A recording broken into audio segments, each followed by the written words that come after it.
حضرت عمر کے زمانے میں نا ایک نوجوان تھا، نیک تھا، مسجد جایا کرتا تھا رات کو. تو مسجد جا رہا تھا تو رستے میں ایک عورت نے دعوت گناہ دی. ابن عساکر نے اس کو لکھا ہے. تو نوجوان تھا، خواہشات تھی، کچھ طبیعت مائل ہو گئی. ابھی ادھر جا ہی رہا تھا کہ کسی نے آیت پڑھ دی، والی من خاف مقام ربی جنتان، جو رب کے سامنے کھڑے ہونے سے ڈرے گا اللہ 2 جنتیں دے گا. واقعی ڈر گیا وہ، واقعی ڈر گیا. اتنا ڈرا کہ بے ہوش ہو کے گر پڑا. بیماری سے لوگ بے ہوش ہوتے ہیں، پیسے ڈوب گئے بے ہوش ہوتے ہیں، بچے کے غم میں بے ہوش ہوتے ہیں. سچ بتاؤ کبھی خوف خدا سے بھی بے ہوش ہوتا کوئی دیکھا ہے؟ ہمارے ہاں تو روز مرہ ہی نہیں ہے بھائی. اور بڑی باتیں ہیں بے ہوش ہونے کی، ڈرنے کی، غش کھانے کی. بے ہوش ہو کے گر پڑا. بوڑھے باپ کو کسی نے بتایا بچہ بے ہوش پڑا ہے، اٹھا کے گھر لائے. گھر لا کے کہا بیٹا کیا ہوا؟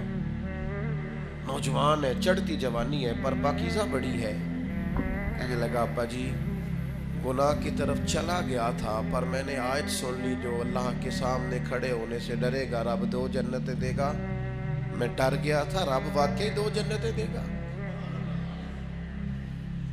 باپ رو پڑے، ابا جی کی آنکھوں میں آنسو آئے اور کہا پتر اللہ بڑا مہربان ہے، اس کے وعدے سچے ہیں، واقعی 2 جنتیں دے گا. اس نے پھر ایک چیخ ماری اور اس طرح کی ماری کہ اس کی روح ہی پرواز کر گئی. روح ہی پرواز. حضرت عمر کو پتہ چلا کہ انہوں نے تو رات جنازہ بھی پڑھ دیا، تدفین بھی کر دی. جناب عمر فرمانے لگے اتنا نیک نوجوان خوف خدا سے دنیا سے چلا گیا، مجھے کیوں نہیں بلایا میں جنازہ پڑھتا.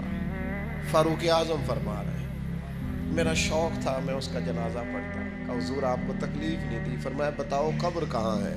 حضرت فاروق اعظم قبر پہ تشریف لے گئے اور کھڑے ہو کے فرمانے لگے نوجوان مجھے امید ہے میرے رب نے تجھے 2 جنتیں دی ہوں گی. قبر کے اندر سے بولا، کہنے لگا حضور امید والی بات نہیں، رب کے وعدے سچے ہیں، اس نے واقعی مجھے 2 جنتیں عطا فرمائی. 2 جنتیں دی ہیں، میں نے اپنے مالک کو راضی پایا.